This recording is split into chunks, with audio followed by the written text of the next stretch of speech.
Okay, today I'm going to do a little DIY on how to change the thermostat on a 2001 Volkswagen Passat. It's a 1.9 TDI with 130 horsepower. It's very simple.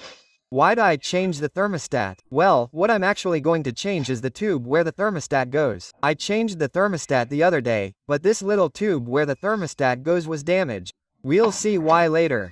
So, well, since I have to do it again, I'll take the opportunity to record it. The first thing to do is remove the water box. I've already removed it by removing the rubber band here in front and then removing the plastic, okay? That comes off by itself, there's no mystery to it. Why do you have to remove this? Because the first thing to do to change the thermostat is to drain all the water from the coolant, that is, all the coolant from the cooling circuit.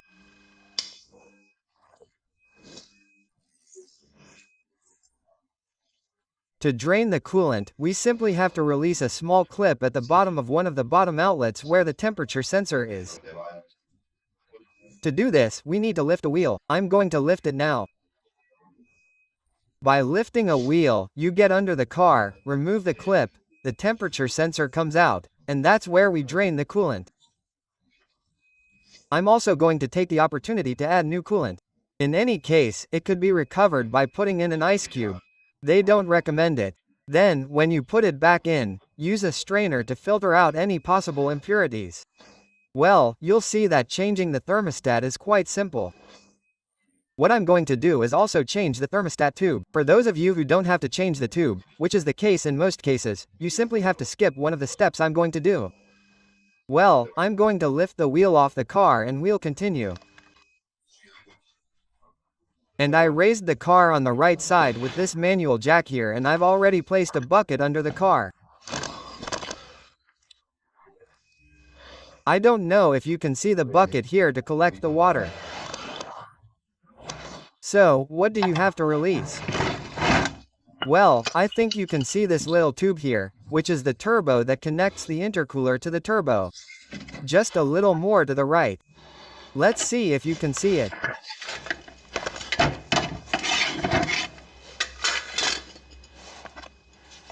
Well, I think you can see this one. This connector here where the finger points, this is the little tab that needs to be removed. You pull this little tab backwards and now we can take out the temperature sensor. I'm going to see if I can record it with one hand and make it visible. Well, here is the temperature sensor, and now with the screwdriver let's see if I can focus it. Okay, you see the screwdriver. With a screwdriver I pull this clip forward. It has shot out, you have to be careful with that. Okay, I'm going to locate it. First thing. This is the little plastic slide that you have to remove to release the coolant temperature sensor. And now I'm going to put the bucket back here. It looks awful so close. And all I have to do is pull. Let's see if I can get it to focus. Okay, I have to pull. I'm not going to be able to focus at the same time because otherwise I'll get dirty. Okay, from the sensor out here, okay? Out and put the bucket there because all the water will come out. I'm going to put the camera on the ground at least so you can hear it.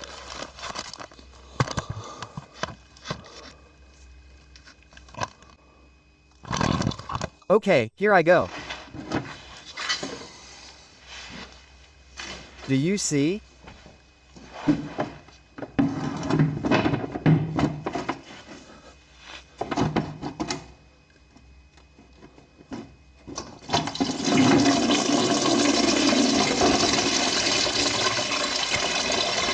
There's all the water coming out now. The little bucket is falling. Very important, before I forget to mention it, once the coolant is changed, very important. Then you have to purge the entire cooling system. If you don't purge it, you run a high risk of even burning the cylinder head gasket. Okay? Then we'll see as a last step once we change the thermostat how to purge the coolant circuit. And once purged, that's it. Let's test it. It's very important to test it, that everything works well. And that's it. Why?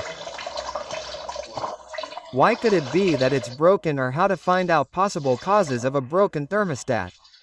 Well, it could be that the car never reaches temperature, that is to say, that the thermostat has always remained in the open position, and then it's very difficult for the coolant not to reach temperature and not even reach 60, when it should always be at 90. That would mean that the circuit has always been left open, and since it's always open, it doesn't have time to reach temperature. If the thermostat were to remain closed, it's the opposite, that is to say, it reaches temperature immediately and doesn't cool. How can we verify that the thermostat we have is good? Is it good or is it damaged? Well, to verify this, one of the possible options is to remove the thermostat, and submerge the thermostat in a container with hot water, with a small thermometer. So, when that hot water reaches 90 grams, it expands and acts. If it doesn't, it would mean that the thermostat is damaged. That's a way of looking at it very quickly, I've said. Well, I'm going to wait until all the coolant has finished coming out and we'll continue. One of the things that I've been told, I forgot to mention before, is that before removing this coolant sensor where we're going to extract all the coolant, we have to open the cap of the coolant expansion tank, okay?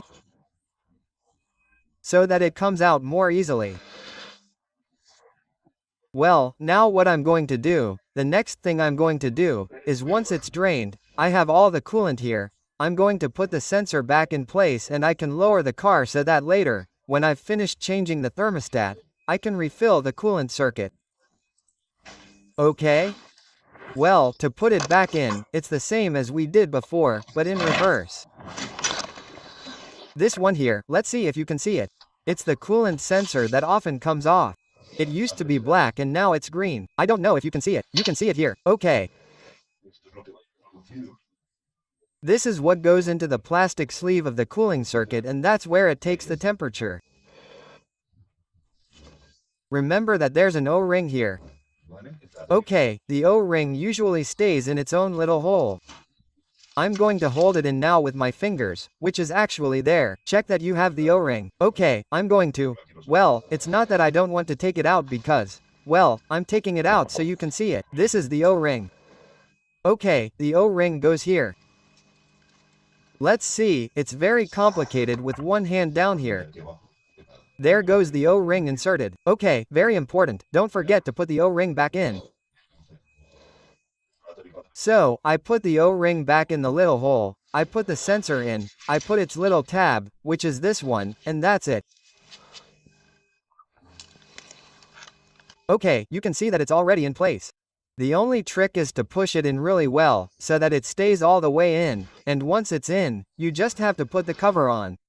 Okay, it's in there. I hope you can see it more or less. See? The clip is already in place, there's no trick to it, it goes in through the little cracks. You have to check that it's in place properly. It's secured by pulling on the sensor. Okay, I've removed the sensor clamp. The temperature sensor is this green thing here. You pull it out to check that it's properly anchored, which is the case. And once we've checked it, there's no need to remove the cream, right? To check it, but anyway, I've also removed it so that this little tutorial can also be useful for anyone who needs to change the coolant sensor, which comes off quite easily. You just put on the cream, press it in well, and that's it. Okay. Well, now that we have it reassembled, we can now lower the car and there's absolutely nothing else to do underneath. Once I've lowered the car again, let's remove the little tube where the thermostat goes in. I'm going to point to it with my finger. It's right here. It's hard to see. I'm going to see if I can see it better with the light. Okay, now with the light you can see it a little better. Let's see, I'm going to zoom in. This is what we have to remove. Okay, it has this screw up here and then it has one just below. There are two small screws.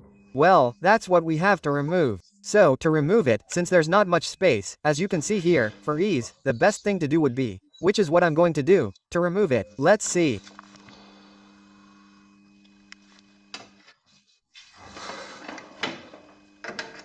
Remove this tube that goes from here to there. It's by lifting these clips here. I'm going to take a screwdriver and lift the clip.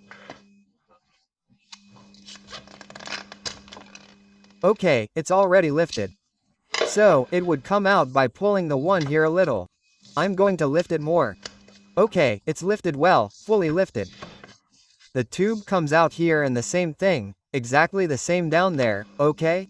Down there. And we remove the little tube to have access to be able to remove those two screws that I told you about. The tube is out now. Now, as you can see, we have more space to be able to access the... Let's see if you can see the two screws well from here. This one here and the one below. Let's see, and this one and the one below there. Okay, well, let's take them apart. Those are Allen wrench ones. And we continue. Here is the thermostat assembly. This is the thermostat, the O-ring that fell there, the O-ring and the little tube. Okay, so it goes in this order. Here we have the seat where the thermostat actually goes, then the O-ring goes and then the thermostat goes, which has to be turned a little bit so that it fits well. Once it has fit well, you insert it and that's it and you put the screws back on. There's nothing else. Since I have to replace the hose, what I have to do is this one, which is the old one. Here I have to remove it by pulling a clip upwards. I pull it out and that's it. The old one is out, and you can see that here the old one is like it had two splits with respect to the new one, two little plastic ones. And well, now I put the new one in and that's it. Well, it's simply reversing the process. I insert the tube into its housing, which is there in the housing. You can see it. I put the clip on. I put the seal on. Then the thermostat. I tighten it again and hope it works. As you can see, the tube is already assembled, joined and the two screws are tightened in their housing. Now I have to put this flexible tube back in its corresponding seats and fill and bleed the coolant, which we'll see how to do. Once the flexible tube is in place, what needs to be done is to fill and bleed the coolant. What you have to do here next to the battery, you see that you have two hoses. This one on the left, you see that there is a small hole.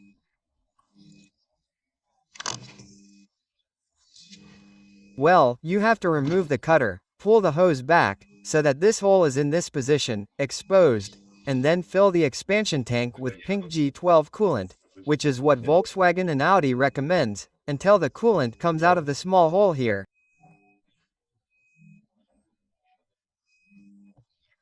That way it would be purged. Once the coolant comes out of the small hole, you would reinsert the hose, put the clip back on, and then take the next step.